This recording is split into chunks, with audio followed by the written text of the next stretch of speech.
years, the bodies of black children had been found in the woods, then the rivers of Atlanta, Georgia. In all, more than 24 victims, most of them strangled. By May 1981, the police and FBI were hiding in the brush, beside and below the river bridges. This was to be the last night, almost the last hour. I heard the splash. Bob Campbell, a police recruit, jumped to his feet down beside the Chattahoochee River. I was really startled. It sounded like a body entering water. He looked up at the bridge. Then I saw brake lights of a car come on. I saw red lights. The car started slowly moving away from me across the bridge. Campbell radioed the other team members up above him. I asked, did a car stop on the bridge? Because, I couldn't believe what I saw.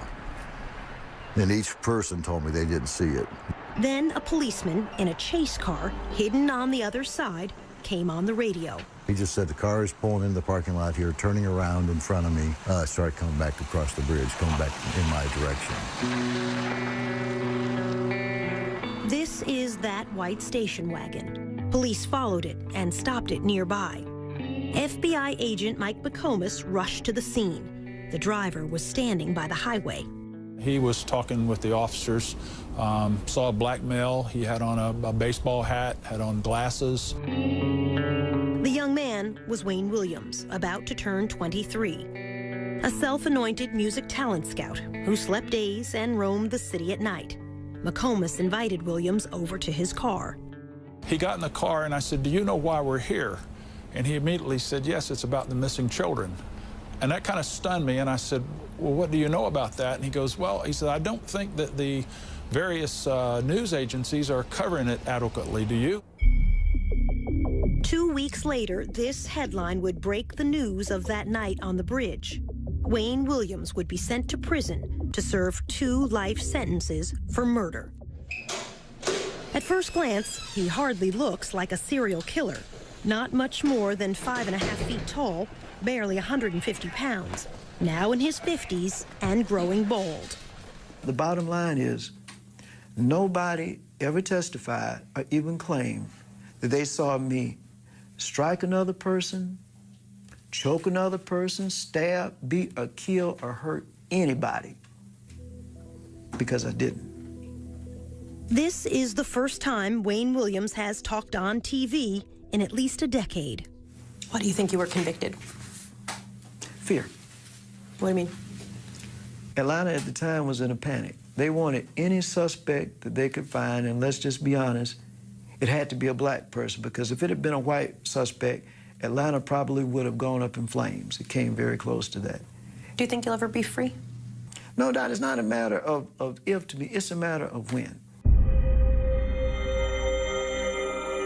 Some 30 years after Wayne Williams' trial and conviction, there is still debate and some doubt. This time, you can be the judge and the jury. We'll lay out the evidence on both sides, and you'll hear from Wayne Williams at length. Then we'll invite you to reach your own verdict: guilty, innocent, or a third choice, not proven. The first clue was found on a dead boy's tennis shoes. The victim was Eric Middlebrooks, his body left here in a rainy alley, a foster child who rode his bicycle away one night on an errand and was dead by dawn. Detective Bob Buffington saw something red stuck to Eric's tennis shoe. And I noticed in the flap of the edge of this shoe, this tuft of what to me appeared to be wool.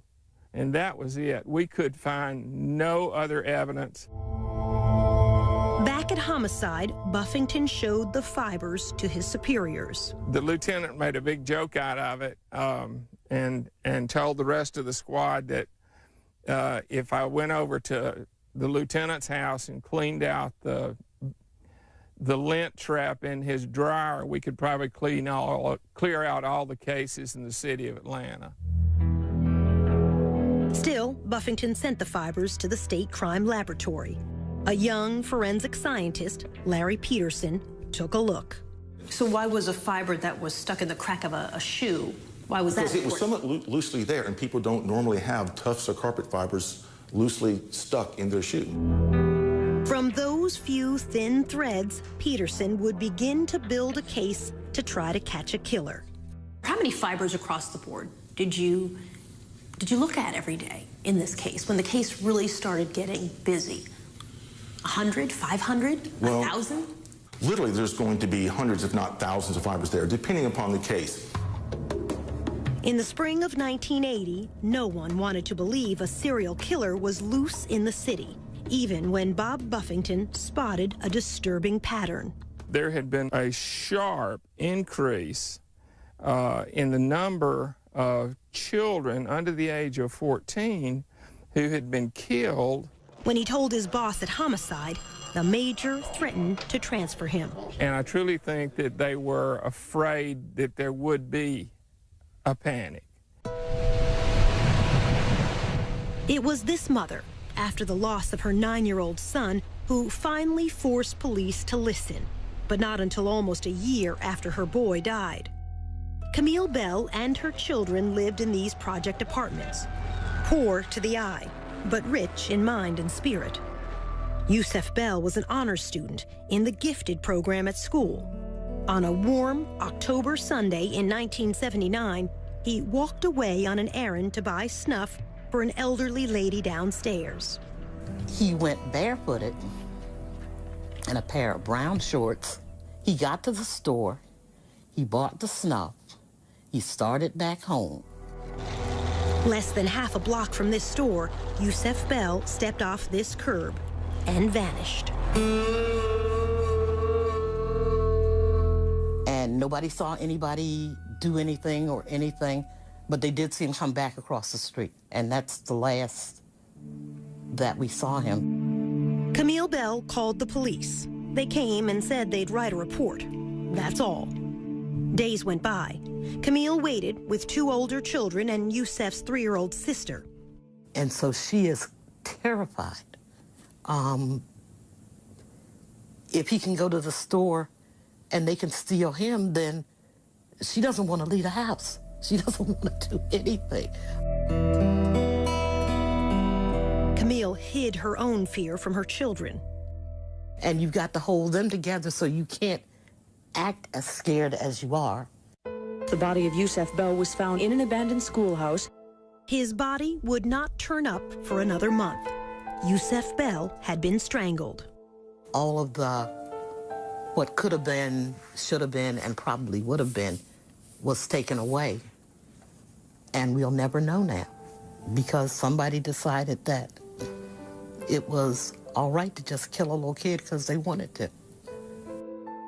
For a long time, the 3-year-old would look for Yusef every time it was a foggy day. And we'd go out into the fog, and she would go as far as she could into the fog. And I'd say, come back here. And she'd say, I got to go find my brother. And she said, the clouds came down, so Yusef can come down. The child, her mother said, had confused the fog with heaven.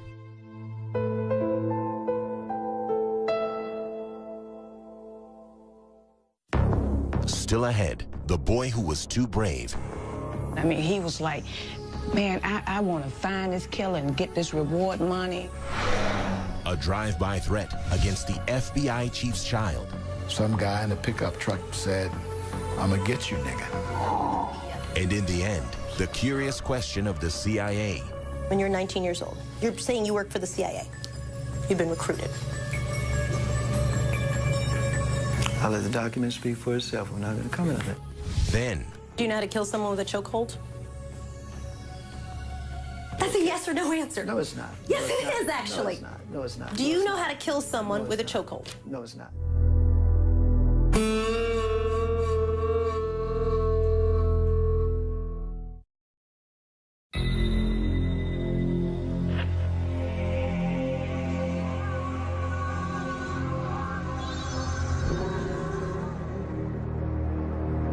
In the spring of 1980, police were still reluctant to listen to Camille Bell. Children were dying on the streets of Atlanta in the daytime. Among them, Jeffrey Mathis, only 10. Like Yusef Bell, he walked down the street on an errand to this gas station to buy cigarettes for his mother. She never saw him again. What we had here was a predator, and what he was looking for was somebody who was cut off from the herd. And if you don't realize you're in trouble until you're in trouble, then you have no way of getting out. It would be another year before Jeffrey Mathis's body was found in a woods, miles from his home. His mother would join Camille Bell in forming a committee to confront the city's leaders. The reaction of the police was that we were overreacting and that there was no serial killer. Even though, by now, 6 black children were dead. 4 others were missing. Perhaps we were like distraught parents that really needed everyone's sympathy, but nobody needed to do anything. For years, it has been a dirty little secret among the press and the police. Deaths of blacks draw less attention than deaths of whites. Nobody cared. So you could have several killings go on, and if the people were poor, then no one discovered there was a serial killing. If you were black and poor, then really nobody looked, especially if you're black and poor and Southern. Police were slow to recognize these deaths were different. Many of the bodies were left in the woods, far from home, unlike most murder victims who are found where they fall. Unsolved murders of children is very rare. If a 9-year-old got killed, it was because somebody slapped him across the room, he hit his head, and he died. Police did not create a task force until a year after the first murders began. FBI profiler Roy Hazelwood came down to help. 3 detectives drove him around the city and turned into Jeffrey Mathis' neighborhood. As soon as we turned onto that street, everything stopped. The guy cutting the grass stopped. Guys playing dominoes on the porch stopped. I said, "What's going on?" I said, "Everything stopped." They said laughingly, "That's because we have a honky in the car." John Glover, who took over as FBI chief in Atlanta that summer, says that's why he and Hazelwood decided the killer had to be black. The killer is someone who is invisible in the black community. And who is invisible in the black community but another black person? Welcome Harris was one of the first task force detectives. He knew it had to be someone who went unnoticed. We felt like it was somebody who could come in the neighborhood and get these children and not draw attention to themselves. The question of which race struck a raw nerve. It had been only a dozen years since the murder of Dr. Martin Luther King. On the surface, Atlanta was a well-integrated city. Beneath the surface, it remained separate and unequal. My prayer and the prayer of everybody in there was we wanted the person to be black. And the reason why you wanted to be black, I knew what it would do to this town if it had been a white person or somebody else of another race. In the black community in the early 80s, a black serial killer was unheard of. All the classic serial killers were white, never black. Didn't mean it didn't have one there. Today, black serial killers are not rare. In 2009, here in Cleveland, as well as in Milwaukee and Los Angeles, each time the accused serial killer turned out to be African American. Dr. Eric Hickey is a psychologist who keeps track of serial killers. Overall, in my study, 1 out of every 5 serial killers is African American. In the past, since 1995, over 40% are African American. We're finally saying, you know what, blacks do this too. There were whites who fed the fear in Atlanta. As FBI chief, John Glover had moved into this upper-class white neighborhood. His 12-year-old son was playing outside one afternoon. Some guy in a pickup truck, he was out in the yard, in our side yard. We were on a corner. We lived in had a corner lot. You know, said, "I'ma get you, nigga," as he was driving by. Kasim Reed, seen in these childhood photos, was only 10 when the first two bodies were found in the woods close to his home in the summer of 1979. My life did change. How so? Not out as late as you used to be, not able to ride your bike unaccompanied. In 2010, Reed would become the mayor of Atlanta. But back then, as the youngest boy in his family, his teenage brothers were his protectors. And I didn't move without my brothers for about a year. The bulk of the victims were boys like you. You're right. Your age. You're right. Black boys. Yes. Did you personally feel afraid? I can't honestly say that I really felt afraid, except for at moments. You would have a van slow down, and everybody was very mindful of vans at the time. People were suspicious of everybody, and they were afraid. And the children, you had children walking the street, car go by, you could see some of them were in fear. And for good reason. The murders were about to increase to a body almost every week.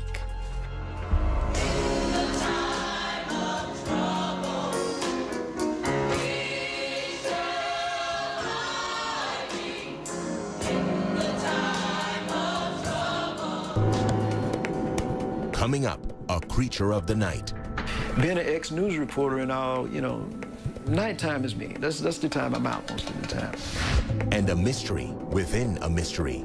He walked into the back of the studio and he had horrible scratches on his arms. And he said he had fallen into a bush.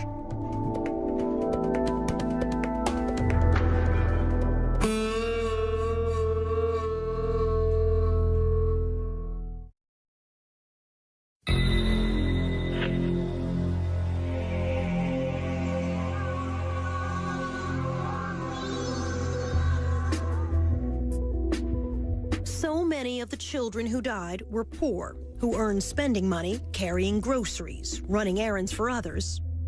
Or, like Luby Jeter, peddling car deodorizers outside this supermarket on New Year's weekend, 1981. His mother worried about his going off alone. He said he was a big boy. They had to catch him first. Luby was a good student, a sophomore in high school. A witness at the shopping center that day saw Luby with a man and helped a police artist draw this sketch, a man with a baseball cap, perhaps a scar on his cheek. Luby never came home. I believe he'd been kidnapped. Police searched the woods around Atlanta. They did not find Luby. Instead, police found two other bodies. Young boys who had disappeared 10 miles and a month apart, yet both left here at the same dumping ground. The number of known dead, now 15. The unsolved murders of so many children had become front-page news around the nation and the world. This is the reward. The city announced a $100,000 reward, soon to grow to $500,000. The task force was swamped with sketches of suspects, none of them alike, many suggested by psychics. At the state crime lab, Larry Peterson was sifting through thousands of fibers: nylon, rayon, acrylic, acetate. Is it like looking or smaller? It's like looking for multiple needles in multiple haystacks. Then, in January 1981, a breakthrough. Peterson realized they were seeing one green carpet fiber with a unique shape. This is a cross-section of that fiber, magnified many times. This particular fiber had two very, very large lobes and one short lobe. The lobes are the three ends of the boomerang shape. The shape was the most distinctive feature of the fiber. He showed me a slide taken from another carpet. This is a single tuft from the carpet, cut in cross-section. Yeah, I can't tell that's green. That's enough. Even putting the tiny fibers under the microscope didn't help me. How can you tell what color this is? Because in this green carpet, because of that light green, it looks very whitish. The color seen microscopically is not going to be identical to what the overall carpet would be. Instead, an even more sophisticated microscope So let me just open this up. can separate colors to identify a specific fiber. We took another look. Oh, now you're talking. Now, Peterson knew what to look for. When I was looking at the fiber at first, I had no idea who had made it. I just knew it was very distinctive, and I would recognize it instantly. But he didn't know where to find it. Wayne Williams was not yet on anyone's radar. He had freelanced as a TV cameraman who shot fires and overnight news. He told us, You know, I know the streets of Atlanta. I've been around a while. Being an ex-news reporter and all, you know, nighttime is me. That's the time I'm out most of the time. now almost 23, a wannabe music producer, he was trying to form a singing group modeled after the Jackson 5. In fact, the afternoon Luby Jeter disappeared, Williams says this receipt shows he had an alibi, auditioning young singers from 4:30 to 8:30 that evening. The studio was a small demo studio. Kathy Andrews was co-owner of that studio.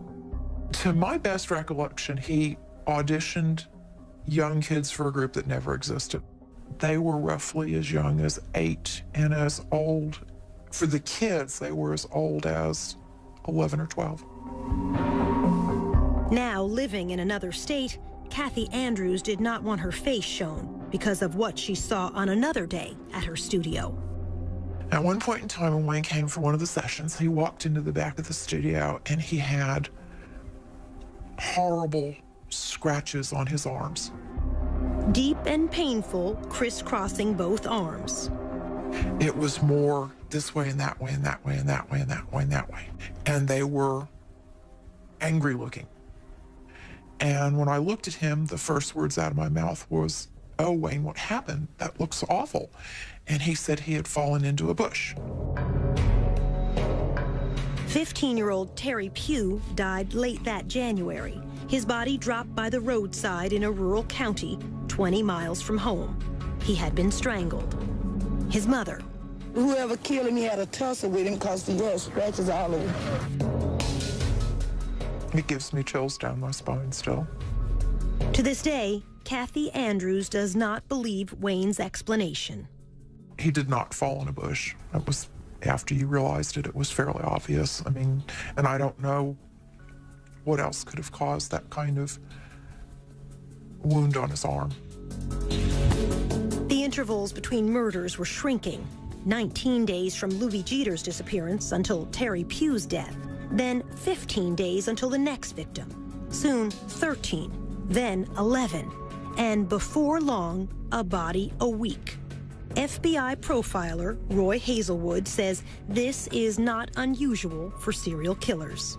They come to believe that they, in fact, are almost immune to mistakes, if you will, and they can take greater risks because it's more exciting, and because they're so superior, they don't have to worry about the inferior police catching them.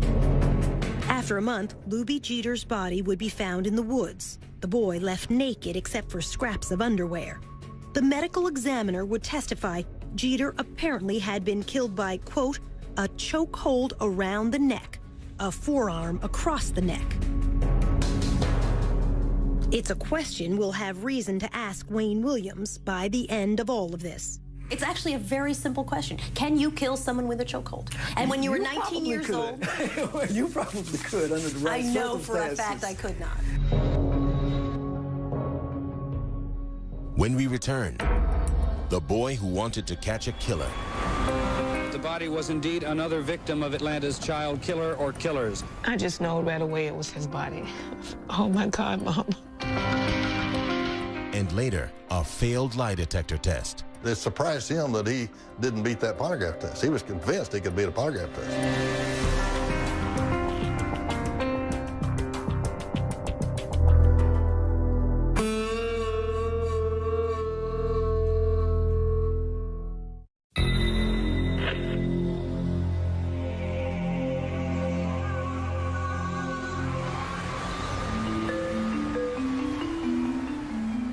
There's yet another twist in the missing and murdered children case. Atlanta is a city of frustrations and fears. As the number of missing and murdered children grows. That the body was indeed another victim of Atlanta's child killer or killers. We're told that the child... Patrick Baltazar was the kid who was convinced he could catch a killer.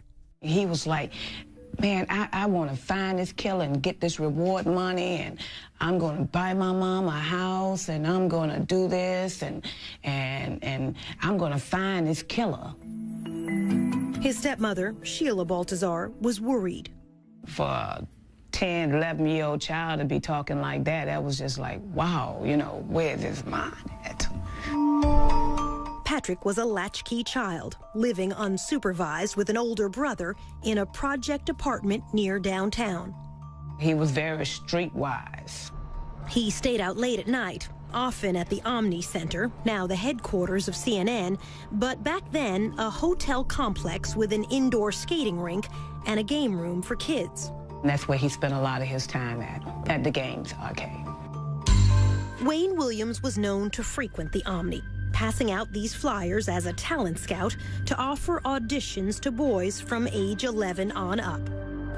15 kids are dead. 2 others are officially missing and listed as part... By early February 1981, more than a dozen young African-American boys had been found dead, many dumped in the woods around Atlanta. I was very fearful. My God. Sheila Baltazar pleaded to send Patrick back home to the rest of his family in rural Louisiana. If I had somewhere to send my son, I would have sent my son. One evening, a white man in a big car appeared to threaten Patrick and a small friend. The little boy said that Patrick said, man, that might be the killer. Patrick used a payphone to call police. He told them, a man was chasing me and my friend in a brown Cadillac. Well, actually, they thought it was a crank phone call. They didn't send a car out. This is a sketch the other boy provided to police after Patrick was dead. 2 weeks later, on February 6th, Patrick stopped by the restaurant where his father worked to ask for money, then walked back toward the Omni. He never made it home that night. I'm like, he didn't come home? Oh, my God. That was the first thing popped in my head. Missing. Murdered. Oh, my God. The Atlanta Missing Persons Bureau continued their hunt for this missing child. 11-year-old... One day seemed like it was a week. That was the longest search in the world. It was almost 2 p.m. when maintenance man Ishmael Strickland found the lifeless figure of a young black boy lying in some bushes. On the 7th day, a maintenance man spotted a body tossed down into the woods behind a parking lot at a suburban office complex. The bank was fairly steep. Medical examiner Joseph Burton had to hold on to a rope to get down to the scene. He had a ligature mark on his neck, like if somebody had a ligature and they were behind you or off to the side behind you, and they close their hands or fists together and pull the ligature, basically. In other words, killed from behind. Most likely, yes. All right, let me place another sample on this side. State Crime Lab scientist Larry Peterson attended the autopsy. I can recall at one autopsy pulling a fiber off of one of the victims. It was a green carpet fiber, and mounted the sample on a slide, went over and looked under the microscope and went, it's the same one. You knew right away. I knew right then. And it became apparent that the body was indeed another victim of Atlanta's child killer or killers. Again, local television carried these pictures live from the crime scene. As it was studied, it became apparent it was one of the 3 children listed as missing. We're told that the child's body, again, had not... Sheila Baltazar got a call from her mother. She say, they found another body. She say, I really feel like this is Patrick's body here, you know.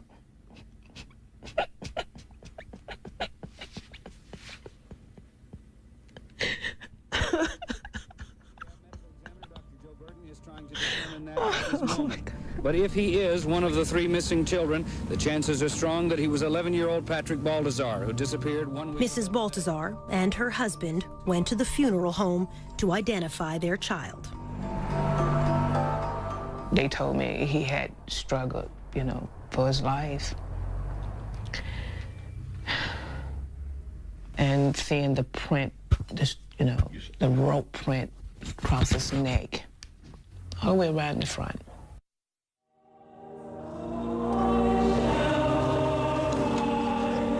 At Patrick Baltazar's funeral, she would insist on an open casket. I just wanted the world to see that this child could have been anybody's child. Patrick's fifth-grade classmates wrote a poem, read at his funeral. This from local TV coverage that day. Patrick Balthazar, our schoolmate, you came to school, though sometimes late, but you were never mean to anyone. You tried to help people and thought it was fun. Then one night, one terrible night, you didn't come home, not even at daylight. Something's happened to that boy, the people said. Patrick is missing. Is Patrick dead? We cried some, and we bowed our heads, and hoped for your safety, and prayers were said. Oh God, please bring back that missing boy. When he returns, we will shout for joy. The police and the news people came and went. In all our hearts was no content. No one could rest until we knew whatever had happened to you. Then one day your body was found out in the woods on the cold, cold ground. Someone killed you and dumped you there. It was a mad, cruel person who did not care. There was not a word about how you died. It is no wonder that we all cried. Patrick, we miss you and wish you knew how much your schoolmates grieve for you.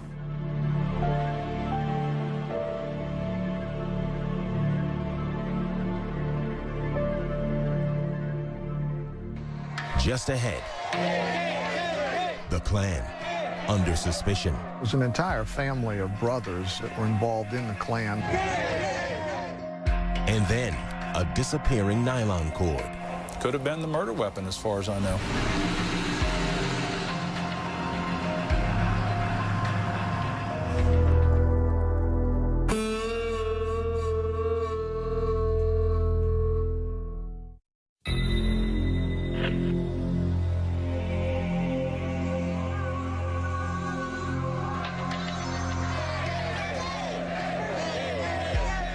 In February 1981, a troublesome tip reached the police. A man involved in the Ku Klux Klan could be Atlanta's serial killer.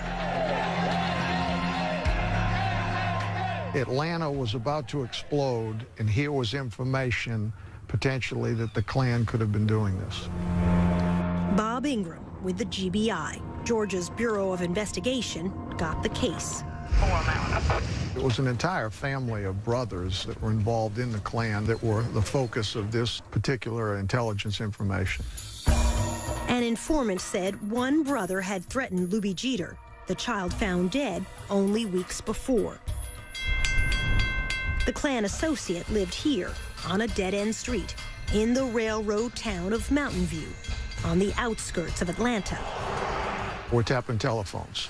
We heard a lot of rhetoric. We heard a lot of racial slurs. On one wiretap, the detectives heard this said, "Go find you another little kid." The GBI followed the four brothers for almost 2 months. These family members were under surveillance at that time, physical surveillance, where we had an eyeball on them. In those 2 months, 6 more black youths would disappear and die. Detectives saw nothing to link the Klan to them.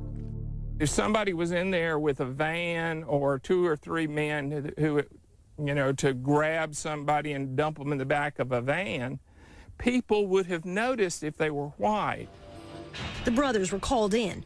They took lie detector tests and passed. They were polygraphed and cleared as to their involvement in the killing of Atlanta's children. Clearing the Klan didn't stop the murders. JoJo Bell was one of the victims who vanished during the surveillance. He used to hang out at this seafood carryout place. Manager Richard Harp. You come here and do anything, I'll give him $1 or $2. Just long enough he get money to go to show or get money to buy stuff at the store or something like that. JoJo Bell, unrelated to Yusef Bell, came by Captain Pegg's one last time. About 3:30, 4 o'clock Monday, he came by and stuck his head in the door. He said, "Richard, I'm going to shoot basketball. I'll see you later." Throwed his hand up, went on up to speak. To a schoolyard basketball court like this.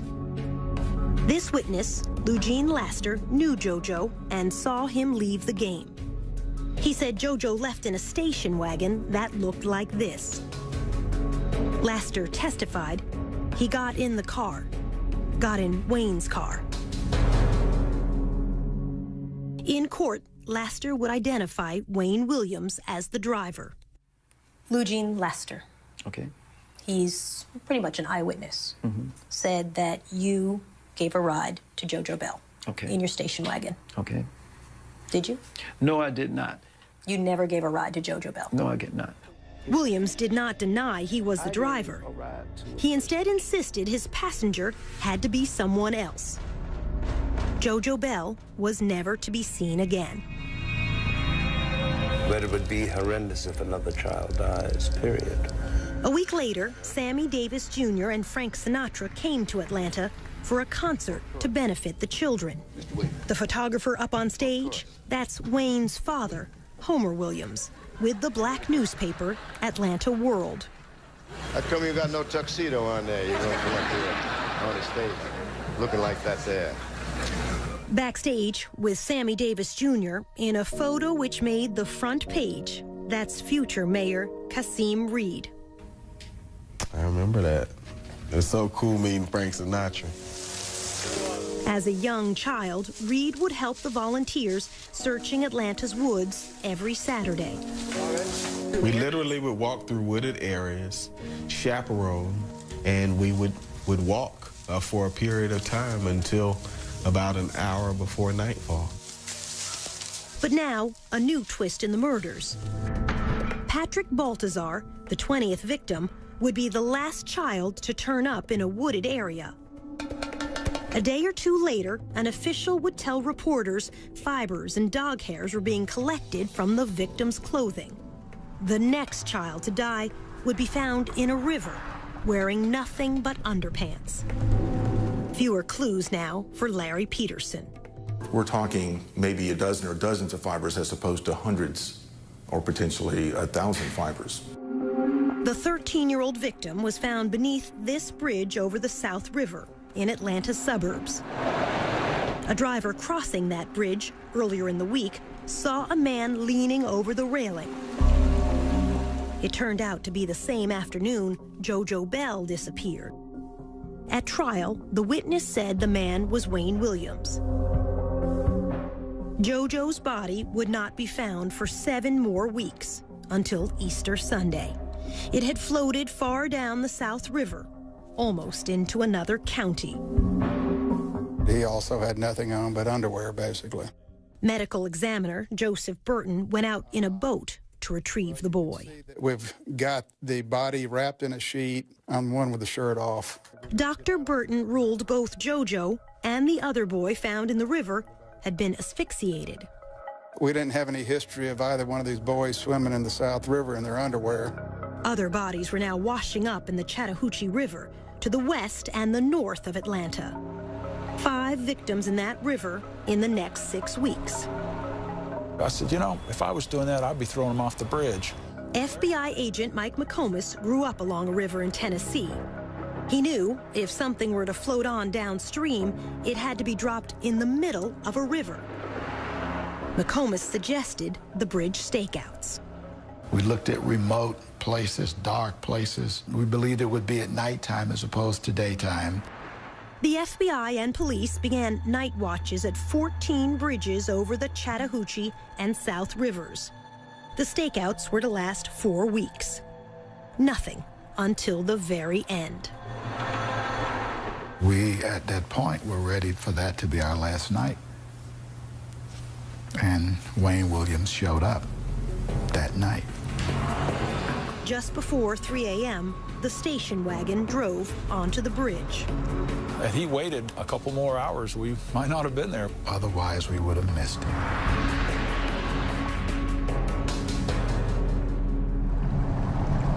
Next, the night on the bridge.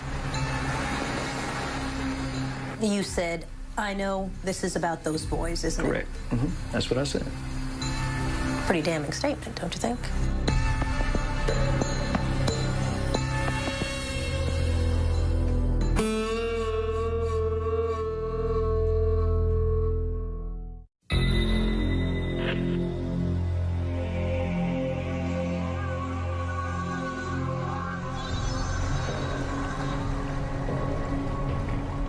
That night on the bridge, Wayne Williams says police made him the scapegoat because he was black.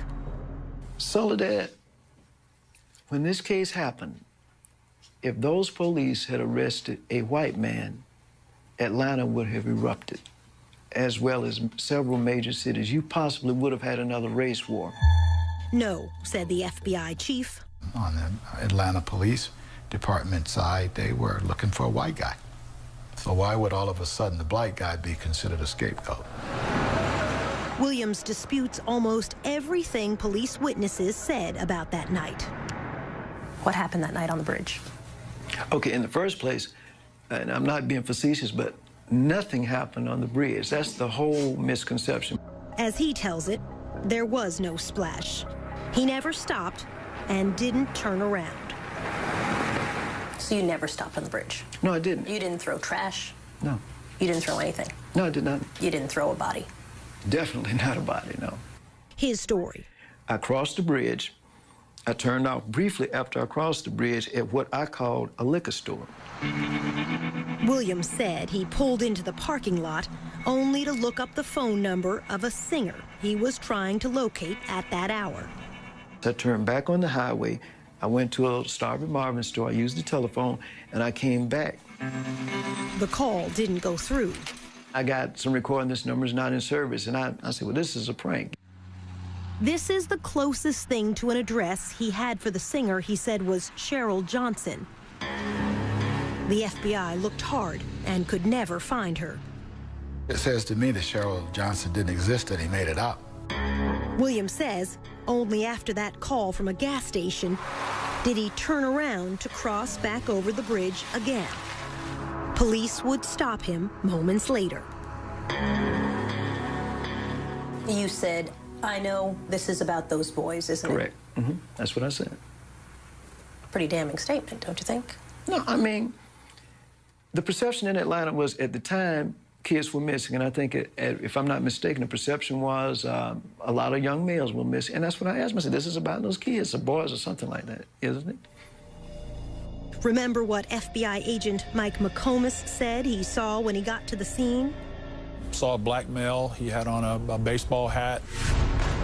This is the sketch provided by the witness who saw Luby Jeter talking to a man the day Luby disappeared and died. McComas had never seen this until we came back to show it to him nearly 30 years later. This is a real strong resemblance to the person that I talked to, Wayne Williams. He had on a baseball cap. His hair was in an afro, so this just looks like him.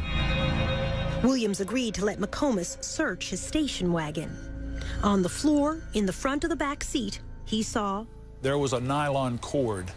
The best that I could describe the nylon cord was a ski rope type, the woven type, and it was, my guess, about 24 inches long. No.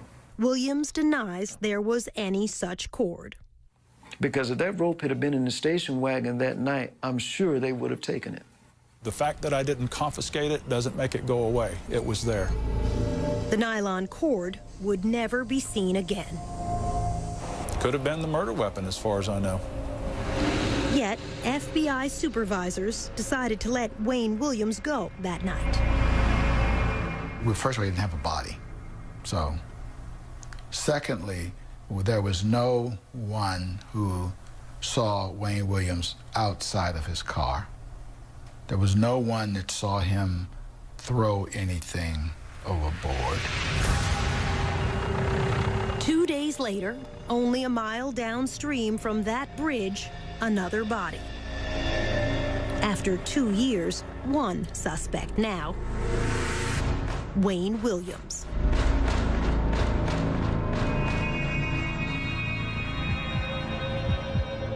When we come back, the lie detector test. It surprised him that he didn't beat that polygraph test. He was convinced he could beat a polygraph test. I said some reaction like, I'll be darned, you're the guy we've been looking for 2 years.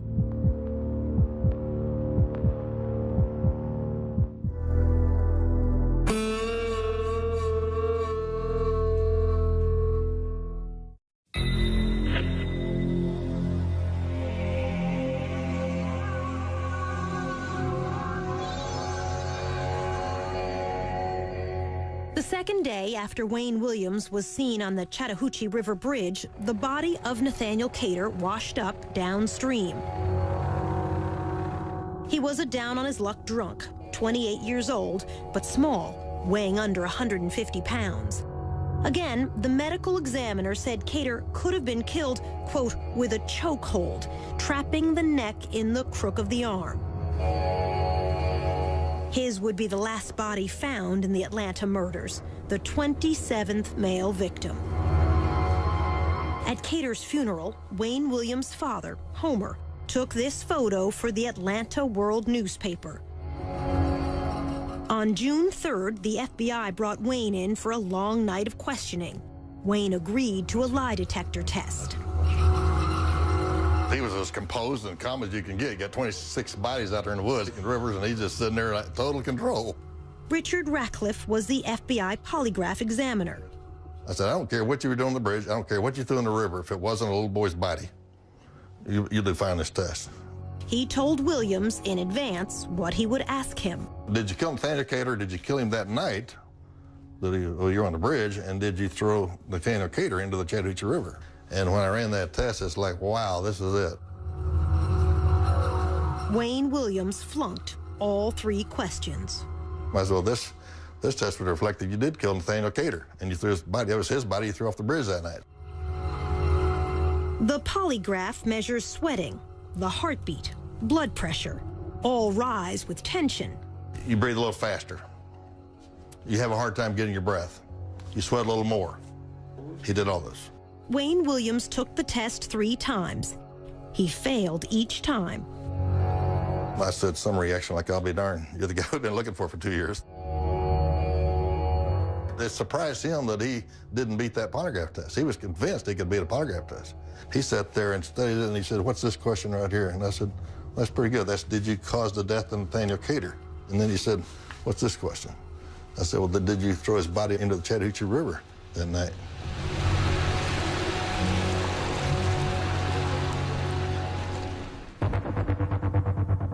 With the media waiting outside the FBI, the mayor's spokesman, Angelo Fuster, was called in to handle the press. And in comes Homer Williams. Fuster asked Homer, a press photographer, why he was inside the building, trying to get a scoop on the suspect. And he said, no, that's my son. And I thought, oh, geez. Homer told Fuster. They detained him and impounded my car for littering. They detained him for littering, is what he said. And I said, that doesn't sound right. This is at night. And I said, littering? He said, yeah, he was driving over this bridge and he stopped to throw some garbage and boy, they rushed him and stopped him. And at that point I said to him, Homer, I don't think you need to talk to me anymore. We asked Wayne Williams about throwing garbage off the bridge. He denied his father ever said that. Your father said you stopped to get rid of some trash. No, my father never said that. I never said that, and my father never said it. While father and son were inside the FBI, evidence technicians were combing the Williams home. The FBI's top fiber expert, Harold Dedman, led the search. In Wayne's bedroom, he took clippings from a purple bedspread and from a yellow blanket. The yellow blanket was located under Wayne Williams' bed. On the floor, a green carpet. This is a blow-up of those carpet fibers. They're the only company to produce a fiber like this. But Larry Peterson was still in the dark. I had no idea there was a bridge incident. He had been called to the FBI office to help search this station wagon, but not told why. Then he spotted FBI techs returning from their search, and so he went out to the home to snip fibers for himself. Saw the green carpet. Did you feel this is it? You know, I really didn't. Because it was a middle-class home, a young man living with his parents. But Peterson thought, I'm going to run these back to the lab and just look. I started with the green carpet. Once I put that sample under the microscope, I mean, I knew instantly that that was it. You knew that they had the killer. I knew that was it. And I had made hundreds and hundreds of comparisons to carpeting and various suspects and environments before, and nothing was even close until that night. Did you stand up from your microscope and scream, "Hallelujah, we've caught the guy"? I really did just want to say, oh my God. Still, Wayne Williams was allowed to go home that night. And I make a couple of other errands, so I was in the area, and I just decided. In the morning, Wayne Williams called in reporters and TV crews, who agreed not to show his face. He asked what was dropped in the river. Nothing. He acknowledged he failed a lie detector test. Then, asked about the victims, Wayne Williams said this. Some of these kids are in places they don't have no business being at certain times of the day and night. Some of them don't have no kind of home supervision, and they're just running around in the streets wild. And I'm saying, when you're doing that, that's not giving anybody a license to kill, but you opening yourself up for all kinds of things. We asked Wayne what he meant. When you say, that's not giving anybody a license to kill, but you're opening yourself up for all kinds of things. My point is very simple. All right, if you're out roaming the streets, like not all of these, but some of these victims were, you put yourself in a position for bad things to happen. For days, the district attorney was reluctant to take Wayne Williams to court based on fibers alone. While he hesitated, the FBI, police, and media all kept a watch on Wayne. In this parking lot one day, he showed an angry face to a CNN camera crew. Well, hey, I'm telling you to quit following me, because I'm saying at this point you're following me and you're on private property. And if I were you, I'd get the hell off. Finally, on Father's Day evening, 1981, detectives arrived to arrest Wayne Williams for the murder of Nathaniel Cater. Once he disappeared in the back of this police car, Williams would never be free again, to this day.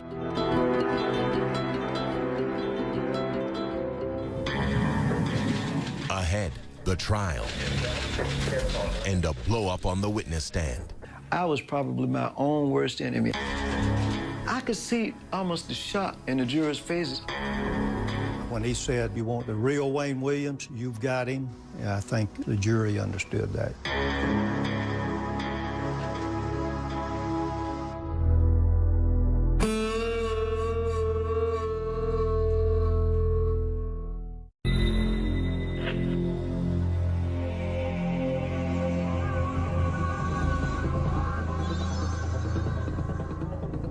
Wayne Williams would go on trial at the start of 1982.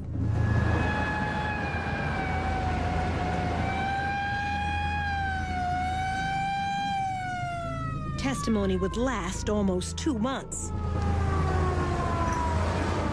It would be a trial like no other before. A case built on fibers. No fingerprints, no murder weapon, no apparent motive. Now remember, you're one of the jurors. 3 choices: guilty, innocent, or simply not proven. This time, the verdict's yours.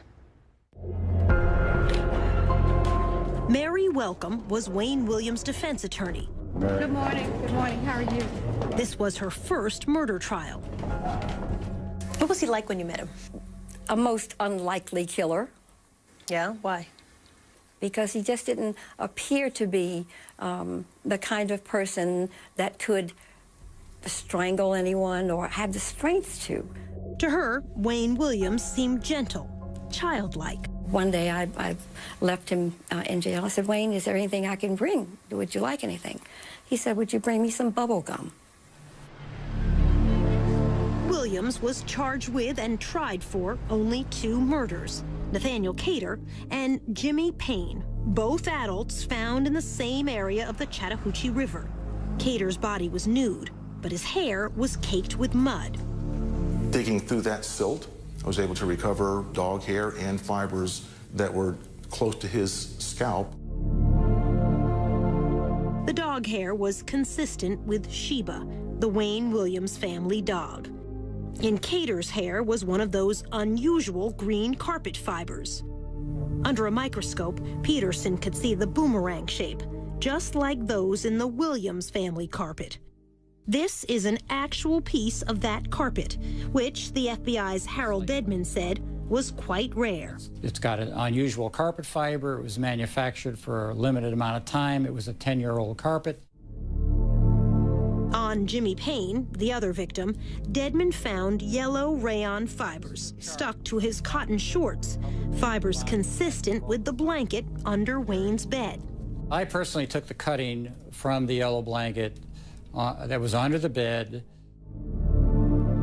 This evidence slide contains the yellow blanket fibers that Dedman clipped that night, magnified by our own video camera.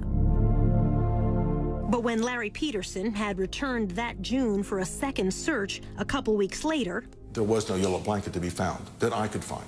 There are a lot of things in your case that disappeared. Mm-hmm. You had a lot of disappearances. Mm-hmm. Yellow blanket Yes. disappeared. In the first place, there was never a yellow blanket. There were fibers of a yellow blanket. There were fibers alleged to have come from a yellow blanket. Nobody's been able to produce a yellow blanket because, quite simply, and I'm just being very blunt with you, there was no yellow blanket. Or maybe you got rid of it in between the first time they searched and when they come back. It seems like to me, if I were a police officer, I would have confiscated the blanket too. It doesn't make sense. the prosecution was allowed to bring in 10 other deaths. Among them, Patrick Baltazar, Eric Middlebrooks, JoJo Bell, to try to show a pattern. This is a chart showing fibers that were recovered from the body of Patrick Baltazar. Fibers consistent with that blanket, with Wayne Williams' bedspread, the green carpet, hair from Wayne's dog, plus a leather jacket. The jacket was, as I recall, was hanging in his closet. And, Dedman told the jury, 2 human hairs were found inside Patrick Baltazar's shirt. These 2 hairs were consistent with originating from Williams. Then there was Eric Middlebrooks, and the fibers stuck to his tennis shoe. This is a blow-up of those red fibers. The same kind were in a car Williams was driving that year. This puts Middlebrooks both in the interior and of the 79 Ford and the trunk of the 79 Ford. Did you ever meet any of the young men who were victims? No, I did not. Never met them once? No. Not once? No. It's incalculable, the odds that that they were not in contact with him in his environment. The fiber evidence is your biggest obstacle. That fiber evidence may well have been manipulated in this case. Point blank and simple. Simply because they had a suspect, it was Wayne, and that manipulation no doubt has continued even after my trial and up until this point. There were just too many fibers placed on too many bodies. Mike Derham, in blue, seen here the night of the verdict, was one of the jurors. What would the chances be of finding the same, all of these fibers? The chances would be just astronomical. This witness, Robert Henry, did place Williams with the very last victim, Nathaniel Cater. Henry worked with Cater. He said he saw him leaving this theater with Wayne Williams on the night of the bridge incident. Henry has no doubt, even today, about what he saw. We were holding hands, you know, like male and female. Well, if you were holding hands with one of my co-workers and both of you are males, what am I supposed to do? Turn my head? What's up, people? The next time I saw him, he was in the courtroom. When Wayne Williams took the stand, he swore he never met Nathaniel Cater. On the evening Henry said he saw them, Wayne testified he was home. sick and asleep in bed. His mother and father, now deceased, backed him up. Homer Williams said he had the white station wagon until almost midnight. Under cross-examination, in his third day on the stand, Wayne Williams blew up at prosecutor Jack Mallard. That morning, he was a complete different person. Immediately, he started attacking. He came out of the chute like a bull. When he said, you want the real Wayne Williams, you've got him, I think all of us, the jury, understood that, yeah. I was probably my own worst enemy. I was an arrogant, bus-headed idiot at the time, and I played right into these people's hands. I could see almost the shock in the jurors' faces if they said, my God, is this the same Wayne that was up here yesterday? I could see that. Patrick Baltazar's stepmother was watching in court that day. I'm like, this man gotta be crazy. This man, I mean, it's like he's saying, you know, yeah, I killed him, but you better prove it. You know, can you prove it? He was doing everything he can to outsmart everybody. And it was like, I did it, but can you prove I did it? Camille Bell, Youssef's mother, believed Wayne to be innocent. She feels that last day on the witness stand convicted him. And then when he flared off, then they were ready to say, well, okay, so he does have fire. When you got angry with the prosecutor, you said, you're a drop shot. I called him a drop shot. What's a drop shot? What's that mean? Quite simply, in our vernacular, a drop shot is a guy who's not worth much of anything. You know, just drop him and shoot him and get him out of the way. In other words, you're useless. We reminded Wayne that he also called poor black children on the streets the same thing, drop shots. That does not make me a murderer simply because I said somebody is a drop shot or because I called him a drop shot. That does not make Wayne Williams a murderer because I say somebody is a street urchin. You know, come on, we're talking about murder. The fact is, I didn't kill anybody. The jury didn't come back until late the second evening. The verdict, guilty, on both counts of murdering the two adults, Cater and Payne. Wayne Williams was sentenced to serve 2 life terms. People only wanted to look at the negative side because they wanted in their heart for this case to be over and for Wayne to be the Atlanta monster. They wanted closure at any cost. Leaving court, Homer Williams walked by the prosecutor's table. He looked at us and called us sons of bitches. Still to come, no verdict in the deaths of any of the children. Even if it takes 30 trials, I don't care. You know, prove it.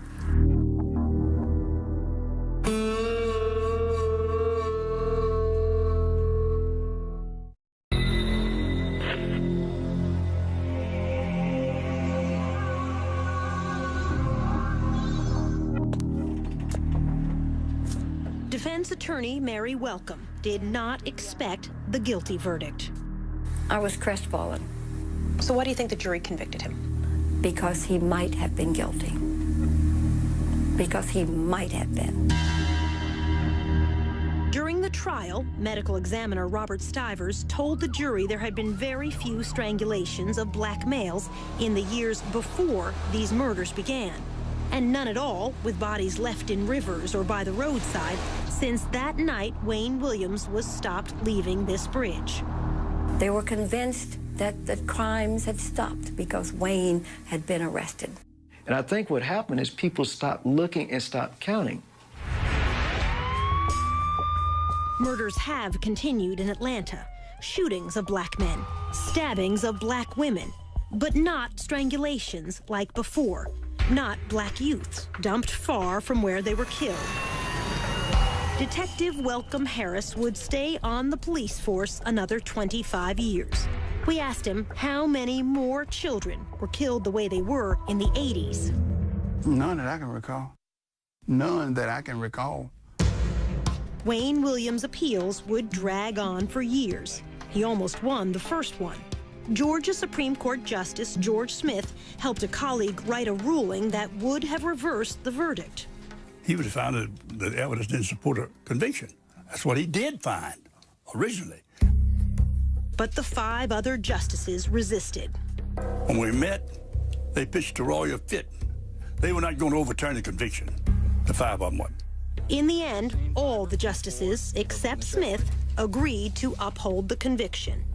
Wayne Williams said the court was bullied into making its U-turn. I think the pressure came from as high as the White House, and we'll leave it at that. Not so, said George Smith, now retired from the court, but still practicing law in his 90s. I can't imagine that it happened in a case like this. I can't imagine it happened in any case, but certainly this case, it didn't reach to the White House. Smith did write a dissenting opinion. He said the fiber evidence fell short of scientific certainty, and the prosecution should not have been allowed to use the so-called pattern evidence on 10 other murders. I said the only similarity in the crimes in this case is the fact that all of them were dead. Smith was denounced on the floor of the Georgia legislature. I was an N lover. You know what the N stands for.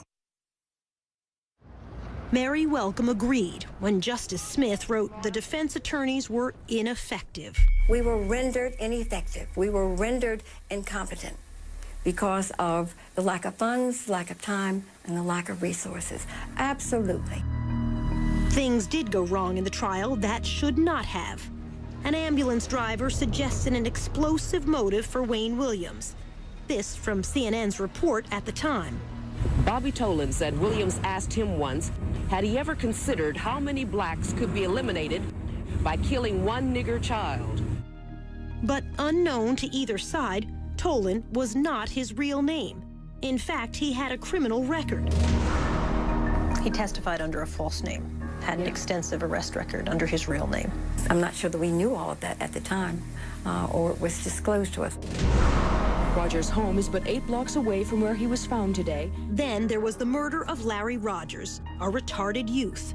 This witness testified she saw Rogers slumped over in a station wagon as Wayne Williams drove away. But another person also saw Rogers in that station wagon at that same intersection that day.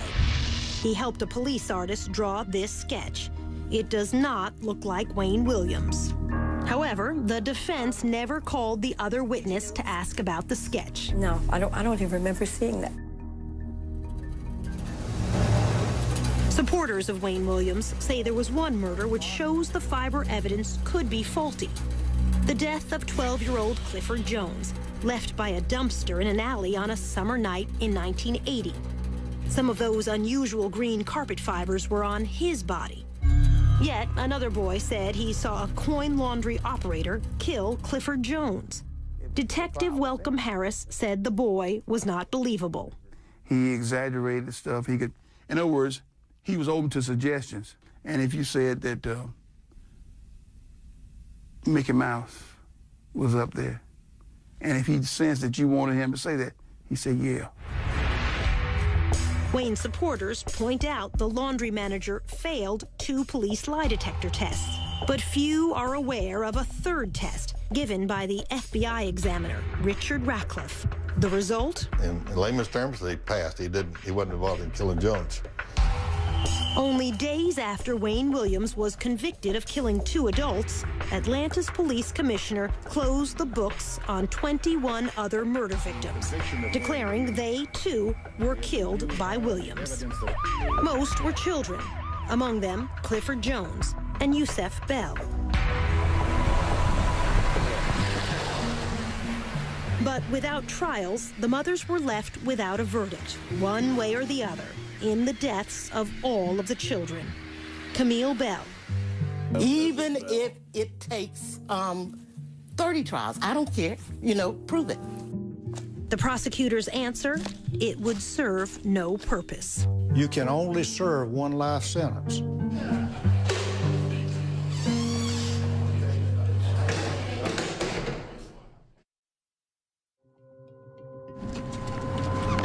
Just ahead, a new alibi that backfires. He was out that night, no question in my mind. He was not at home. He was out and about. And after all these years, new DNA evidence. Then it probably would exclude 98% or so of the people in the world.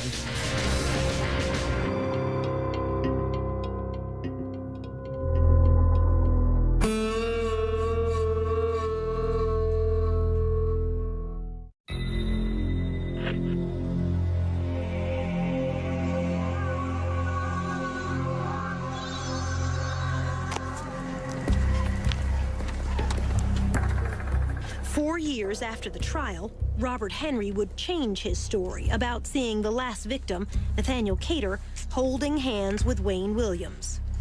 In this affidavit, Henry wrote, "If my life depended on it, I could not say the man I saw with Cater was Wayne Williams." Our producer confronted Henry with that affidavit. His signature is at the bottom. Yes, that's my handwriting.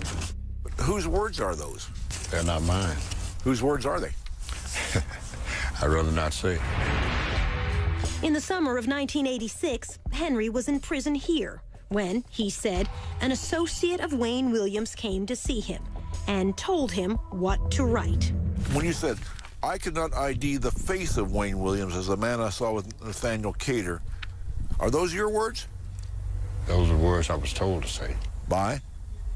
I'd rather not say. It might cause a problem. Could you ID the face of Wayne Williams? The person I saw holding Nathaniel Cater's hand was Wayne Williams, the man that was convicted of it. In fact, Henry had passed a lie detector test before he took the witness stand. When his visitor came to see him, Henry was serving 5 years for sex crimes. His false affidavit was used in court appeals. Wayne Williams lost each time anyway. To this day, is there any question in the mind whom you saw with Cater? No, it's not. It was? Wayne Williams. Robert Henry is not the only one whose story has changed back and forth over the years. So has Wayne Williams. At trial, Williams testified he was home all evening, sick in bed, when Henry said he saw him holding hands with Cater. Now, Williams says he has a different alibi for that evening. I was at a place called Hotlanta Records in College Park. Williams says he drove to that office near the Atlanta airport. He had taken photos for this poster the night before and went there to turn in this invoice to get paid. We delivered a bill and statement of services, and we were cut a check for it, and it was probably about 9 or 9:30 when I left that location. We reached Hotlanta's owner, Melvin Ware, now living in Los Angeles.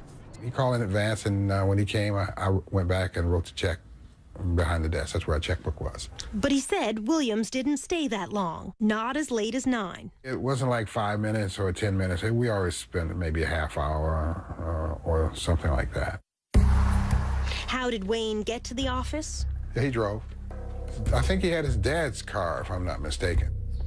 Wayne's father, Homer Williams, testified he had the station wagon until almost midnight that night.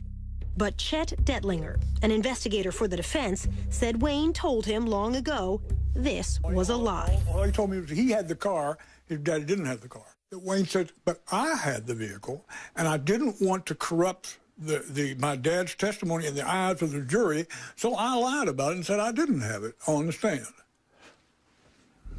What makes this important is what time Robert Henry says he saw Wayne and Nathaniel Cater together. It was about 9:15 and 9:30. It was on Lucky and Forsyth Street, downtown Atlanta. So at the trial, you said that you were in bed till 10 p.m. All right. You were so sick, your mother said that she had to help lie your body out on the bed. You were so sick. This is where the confusion with all of us came in. I got back from Hotlanta Records, probably about 9:30. But there's no one to corroborate that, even if his mother were still alive. Wayne said she probably didn't see him come in. Prosecutor Jack Mallard. He was out that night, no question in my mind. He was not at home. He was out and about. Less than 6 hours after Henry said he saw Williams and Cater here, police heard a splash under this bridge. Cater's body washed up downstream 2 days later. 30 years ago, there was no DNA testing. Now there is, and so new evidence. Remember those 2 human hairs found inside 11-year-old Patrick Baltazar's shirt? In 2007, the hair fragments were sent to the FBI's DNA laboratory in Quantico, Virginia. The result? The lab said it found this DNA sequence in only 29 out of more than 1,100 samples of African-American hairs in its database, less than 3%. Most important, Wayne Williams' DNA had the same sequence. I don't think they said it was a match. I think they said they could not rule out whomever the hairs were from as being the possible donor. The FBI's Hal Dedman, a DNA expert, said this finding is as strong as it can get with this particular type of testing. Then it probably would exclude 98% or so of the people in the world. Did you kill 11-year-old Patrick Baltazar? I did not kill Patrick Baltazar or anybody else. Did you ever meet Patrick Baltazar? No, I did not. Never been in contact with that kid? I don't even know a Patrick Baltazar. We offered to show the DNA findings to the stepmother, Sheila Baltazar. I can't read it. Please don't make me read it.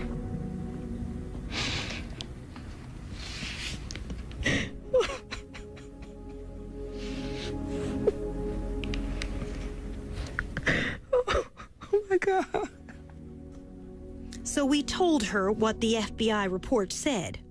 Wayne Williams cannot be excluded as the source of those two hairs.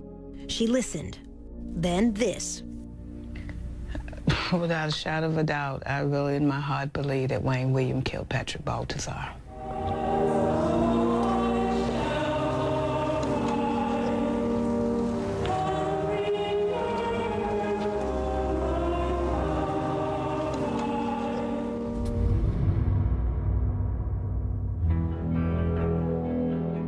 Next, trained to kill. Were you trained in unarmed combat techniques? Could you grab somebody bigger than yourself, put them in a chokehold? I'm sure there are other things in unarmed combat besides putting somebody in a chokehold.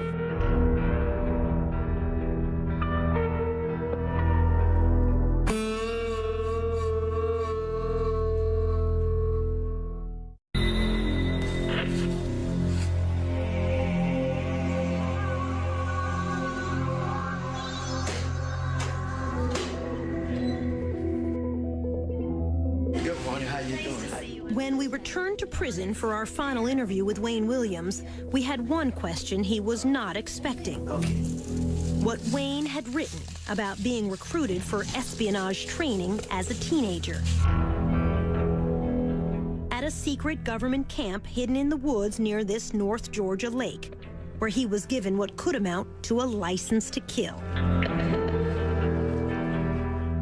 It's called Finding Myself. What's Finding Myself? It reads like an autobiography. Go ahead, I'm still trying to see. It's a account of your CIA training. We're not going to get into that. Why not?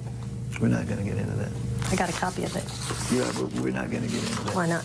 You're just simply not going to get into that.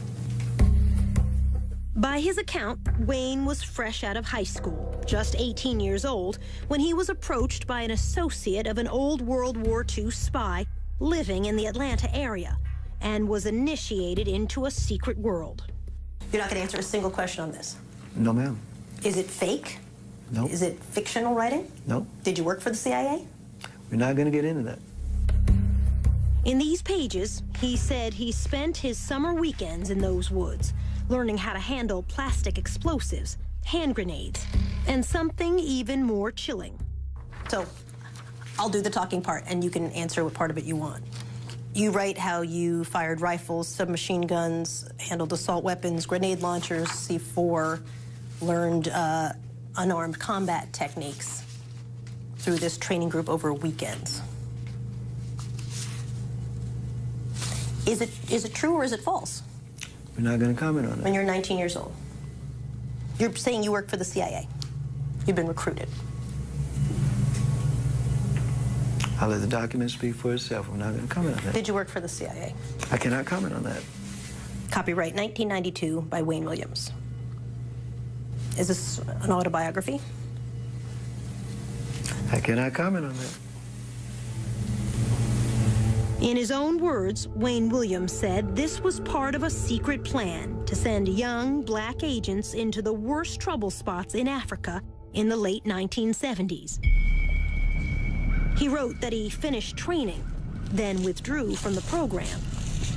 Either this is a true story and you have been trained in evasive tactics, filtration techniques, weapons use, unarmed combat techniques, which would include a deadly chokehold, or it's made up. Let me ask one question. Where did you obtain that?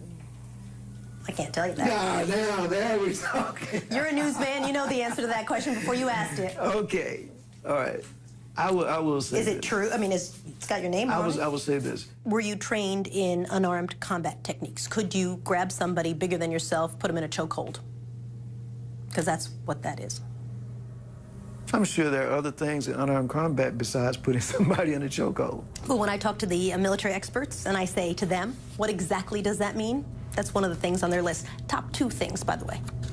I wouldn't doubt that. So, are you trained in that or not? Let me say this. I'm asking such straightforward questions. I understand that. But again, I ask you to understand my position on this.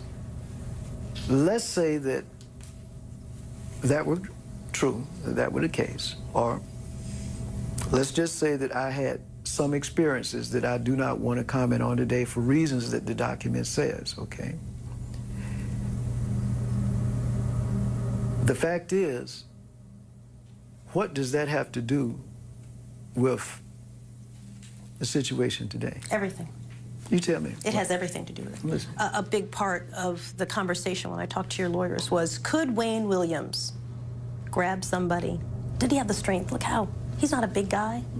Could he grab someone in a unarmed combat technique and kill them? And your attorneys would say to me, you met him, he's not a big guy.